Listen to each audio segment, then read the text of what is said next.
सदगुरु जो की फिर धाम से पता करेंगे कि सिमरन कैसे करें कि पिछले भी पाप नष्ट हो जाएं और वर्तमान और भविष्य भी ठीक हो जाए। इससे बाबा जी का मंत्र जप, नाम जप, या गुरु का दिया गुरु मंत्र का जप, या जिस भी शब्द में मंत्र में तुम्हारी आस्था, तुम्हारा ध्यान तुम्हें गहरा वो जोड़ता है, गुरु से आज्ञा लेके उसको बता के गुरु मंत्र पढ़ने के बाद जहाँ भी तुम्हारा ज्यादा तुम्हें खिंचाव पड़ता है, वो पुरानी साधनाओं की, जन्म जमांतर की जो हमारे कुएं हुए हैं, तो उसके हिसाब से कुछ मंत्र होते हैं हमारे अंतःकरण पे ज्यादा चोट करते हैं और गहराई तक उधर जाते हैं। तो जहाँ बाबा जी से ओम नमः शिवाय, ओम नमः सिद्धाय, कोई भी मंत्र हो उसका नाम जप या सिमरन इस तरह से करें जो पूरे पाप है वो सारे हमारे नष्ट हो जाएं। तो एक तो उसमें विश्वास होना चाहिए कि इस मंत्र में मैं जिसका भी मंत्र पढ़ रहा हूँ, गुरु का प्लस भगवान का, या किसी राधे इष्ट देव का, जो काल माया से परे हैं, वो अपनी पूरी शक्तियों से इसमें समाये हुए हैं। जिसने भी भगवान को पाया उसने सिमरन ही किया, नाम जप ही किया। ये राम नाम इतना बड़ा है, पत्थरों पे लिख दिया तो पत्थर भी तर गए, लोगों के शराब से वो मुक्त हो गए। राम नाम की महिमा या श्याम नाम की महिमा या बाबा जी के नाम की, गुरु के मंत्र की महिमा बहुत बड़ी है। तो इस विश्वास से कि नामी अपने नाम में पूरी शक्तियों से बैठा, क्योंकि कोई किसी के पास पैसा नहीं होगा तो वो यात्रा नहीं कर सकता, कोई लूला लंगड़ा होगा, या किसी के आंख नहीं बनी, किसी के प्रारब्ध जन्य दुख से तो कोई अंगहीन है तो बोलेगा मैं तो यात्राएं कर नहीं सकता, मंदिर नहीं आ सकता, भगवान आंखें नहीं है तो मैं तुझे देख नहीं सकता, मेरे पास पैसा नहीं है, मैं दान नहीं कर सकता, तो फिर मैं तुझसे कैसे मिलूं। तो भगवान तो समदर्शी और न्यायाधीश है। इसलिए भगवान ने क्या किया कि इन सब बातों को समझते हुए वो अपने नाम में ही अपनी पूरी शक्तियों को लेके बैठ गया। और लड़का हो, लड़की हो, नर हो, नारी हो, सबके अंदर सूक्ष्म शरीर एक जैसा है, सबके अंदर मन बुद्धि आत्मा है। इसलिए भगवान ने सबसे बड़ी जो कृपा की है वो ये की है कि भगवान अपने नाम के अंदर पूरी शक्तियों से बैठा हुआ। लेकिन संसारी अगर तुम नाम दे रहे हो, पूजा, सुरेश, वो अगर घर पे है तो मैं आवाज दे देंगे, वो नहीं है घर पे तो आवाज नहीं देंगे। लेकिन भगवान ऐसा नहीं है। पर तुम्हें ये विश्वास नहीं है कि नाम अपने नामी अपने नाम में, जब गुरु अपने गुरु मंत्र में जब सब शक्तियां लेके विराजमान और बैठे हुए हैं, क्योंकि जैसे दूध में देसी घी है, जब तक उसको तुम तपाओगे नहीं, फिर मलाई नहीं आएगी, मक्खन नहीं आएगा, तब तक तुम्हें पता ही नहीं चलेगा इसमें देसी घी है। ऐसी उस नाम में नामी है, पर तुमने सिमरन करके, साधना करके उसको कभी प्रकट ही नहीं किया। इसलिए जैसे बीज में इतना बड़ा पेड़ है, जब माली के हाथ दो तो जिम्मेवारी से काम करो तो उसमें ही ये सारा पेड़ प्रकट होता है। ऐसे ही शव में शिव की जोत है, जो धीरे धीरे गुरु के पास जाके सिमरन करने से प्रकट होती है। जो साधना करे तो एक विश्वास से करें, दूसरा प्रेम से करें। जैसे घर परिवार संसार से एक्सरसाइज ना करें, राम राम राम राम राम राम वाहिगुरु वाहिगुरु वाहिगुरु अल्लाह, ऐसे मत करें, प्रेम से पढ़े राम राम राम। इनकी तरंगों से जुड़ना है। जैसे कहते हैं गुरु मंत्र, मंत्र मतलब जिससे मन जुड़े, वाहिगुरु वाहिगुरु, इसकी तरंगों को पकड़े, शब्द श्रुति को एक करे, राम राम राम, या ओम नमो सिद्धाय, ओम नमो सिद्धाय, ओम नमो शिवाय, शिवोम शिवोम शिवोम शिवोम। कि शिव मेरे पति हैं, प्रीतम है, प्यारे हैं, भगवान है, इष्ट है, गुरु है, सब कुछ है। तो जब ज्ञान होता है क्या रिश्ता है, तो प्रेम ऑटोमेटिकली होता है वहां से, क्योंकि वहां पता होता है यहाँ से स्वार्थ सिद्ध होगा, तो उससे ही मेरा स्वार्थ और परमार्थ सिद्ध होने वाला है। तो इस तरह से प्रेम रखें, विश्वास रखें। और जब हम सिमरन करें तो पहले अपने मन में उस आराध्य इष्ट को, बाबा जी को, गुरु को पहले लाएं, बैठाएं कि ये मेरे अंतःकरण में, मेरे सामने किसी तस्वीर के माध्यम से, किसी मूर्ति के माध्यम से उसको बार बार देखें। वो रूप पहले अपने अंदर बिसाएं कि ये मेरे अंदर पौणारी आ गए हैं, शिव पिता आ गए हैं, जब हमारे आराध्य इष्ट देवता आ गए हैं।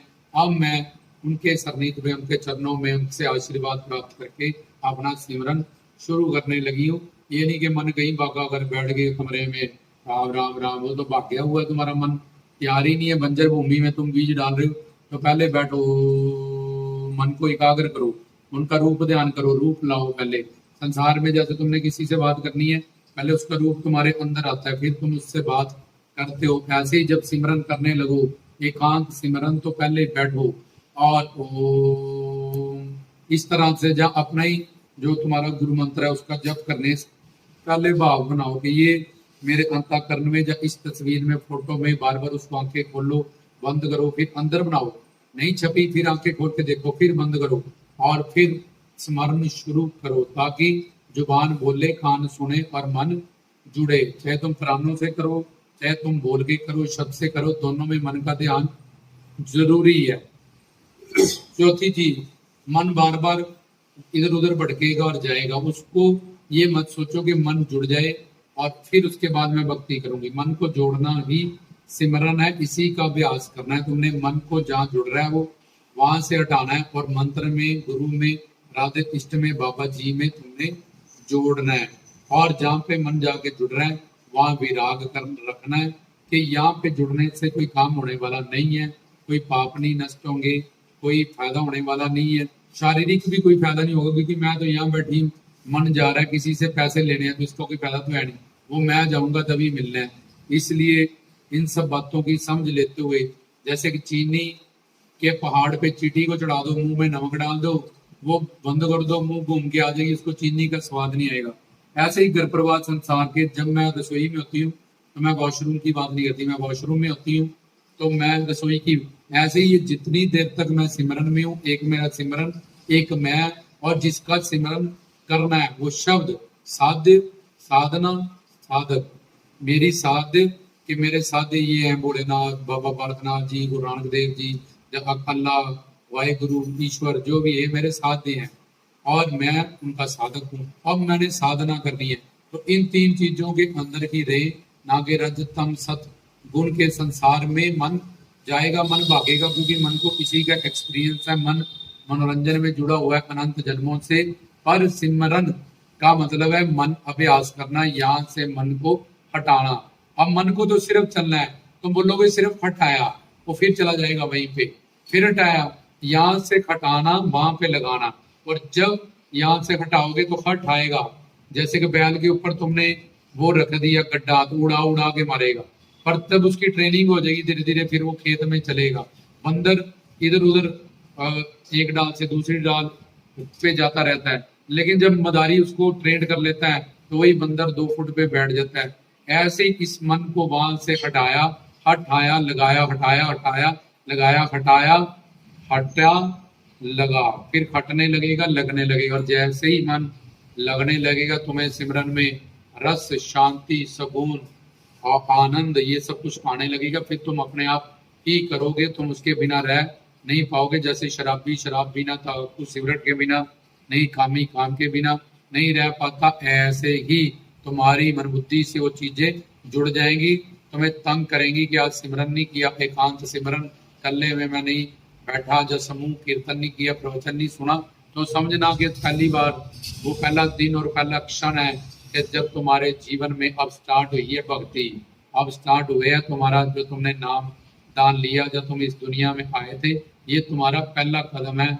जब ये सारे कदम पहले जो थे वो इस कदम तक आने के लिए थे, तो धीरे धीरे जब 50% से ऊपर चले जाओगे तो ऑटोमेटिकली फिर आनंद ही आनंद हो जाएगा, रस ही रस हो जाएगा। इसलिए शुरू में कुछ दिन की कालनी पड़ेगी, जिन्हें नाम पे है गए मशक्कत, गुरबाणी में लिखा मशक्कत होती है कड़ी मेहनत, नानक कटरा सार, कुछ दिन की मेहनत है ये। उसके बाद जिसका अंतःकरण जितना गंदा है, जो जिसके सात्विक गुण जितने अच्छे होंगे, कोई 1 महीने में, कोई 2 महीने में, कोई 6 महीने में, कोई 1 साल में, कोई दूसरे दिन ही सिमरन में उसको रस आना शुरू हो जाएगा, वो परम रस होगा, जिसके कारण संसार के सारे रस फीके लगेंगे। तो ये बताया गया कि सिमरन इस तरह से करें, नाम जप इस तरह से करें, ताकि पूरा हमें लाभ मिले, कृपा मिले, रहमत मिले, आनंद मिले। और सिमरन किसको कहते हैं पहले इस प्रवचन में समझ लें, और उसमें जो सारी गलतियां उसको निकाल लें, तभी माना जाएगा तुम साधक, साधना और साध्य, ये 3 चीजों को लेके बैठो। जय बाबा।